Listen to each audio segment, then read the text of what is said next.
মিষ্টিটা তো স্যার নষ্ট হয় না, তো নষ্ট হবে না কিয়ামত রাত পর্যন্ত মিষ্টি নষ্ট হবে না। জি স্যার, ঠিক আছে। কিন্তু এবং মিষ্টির যে শিরা আছে না, সেগুলো নাকি আপনার দাদা দাদা তাপ দাদা তাপ দাদা থেকে শুরু উত্তর থেকে শুনতে পেয়েছেন আপনারা, সেগুলো কোনোদিন ফেলে দিতে হয় না, কেন এগুলো নষ্ট হয় না। ঢুকেন না জায়গা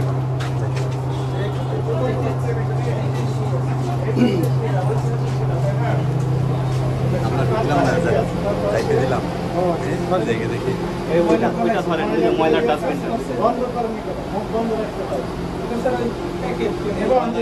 এই যে শিরার পাশে এগুলো কি দেখতে পাচ্ছেন আপনি, কালো হয়ে গেছে না, শিরা তো নষ্ট হয়ে গেছে। এটা তো আছে, এগুলো কি দেখতে পাচ্ছেন, কি এইগুলো ময়লা পড়েছে না, ময়লা পড়েছে।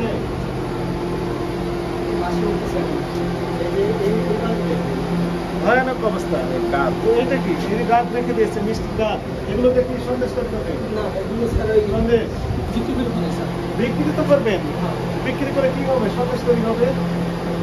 এইটা কি করে স্যার আমরা জানি রাস্তায় যে সন্দেশ বিক্রি করে, কিন্তু এইটা আমরা একদম হইলে ওরা নিয়ে যায় না, ওই যে আমরা দুধ দিয়ে আনবো ওরা নিয়ে যায়।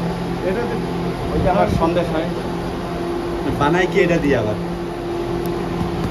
মিষ্টিগুলো কতদিন আগে খান? মিষ্টি তো রাত্রে স্যার আসলে এসে পড়ে। একদিন রাত্রে বানাই, সকালে সব বিক্রি হয়ে যায়। না, একদিন থাকে, একদিন থাকে। আর এটা তো ফ্রিজ একদিন থাকে, পরের দিন মনে করেন যদি কিছু খাইতেও যায় হ্যাঁ। কয়েকদিন আগে খান আছে সর্বোচ্চ এই জায়গায় আপনি মনে করেন আপনার এটা বলেন আজকে কালকে রাত্রে উঠেছি সব গরমের মিষ্টি হ্যাঁ, বিক্রি করছি। আর আপনাদের কিছু মিষ্টি যদি আমাদের থাকে সেইটা আমরা ই করিয়া লাড্ডু বানাই করি, লাড্ডু বানাই করি। বসে যেগুলো দেয় সেগুলোতে লাড্ডু না স্যার, মানে মেয়াদ কিন্তু যেটা একদিন যেটা যেগুলো মেয়াদ শেষ হয় সেগুলো লাড্ডু, তাহলে লাড্ডু কাজে আমরা বোঝা গেল।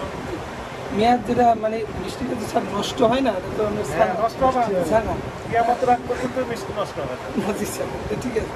কিন্তু এবং মিষ্টির যে শিরা আছে না, সেগুলো নাকি আপনার দাদা দাদা তাপ দাদা তাপ দাদা থেকে শুরু উত্তর থেকে শুনতে পেয়েছেন আপনারা, সেগুলো কোনোদিন ফেলে দিতে হয় না, কেন এগুলো নষ্ট হয় না। সেখানে শুধু পানি দেন আর নতুন চিনি একটু যুক্ত করে একটু গরম করতে হয়, এই তো।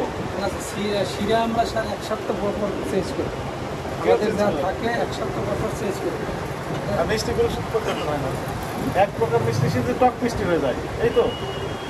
টক হইলে তো স্যার কাস্টমারে একদম টক মিষ্টি বলে মেলা টক মিষ্টি বলে বিক্রি করবেন, মেলা বাইরে দেয়। যেগুলো টক মিষ্টি, টক দই যেমন আছে না, হ্যাঁ নতুন ফ্লেভার মিষ্টি থেকে টক মিষ্টি, নতুন ধারা আবিষ্কার করে ফেলবেন।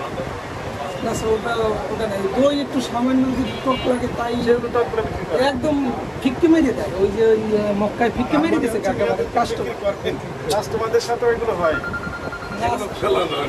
যাদের পাওয়ার কম তারা খেয়ে ফেলে আর কি। মেয়াথিন যারা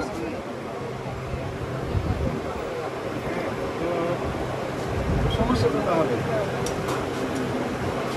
এগুলো করতে পারবেন না,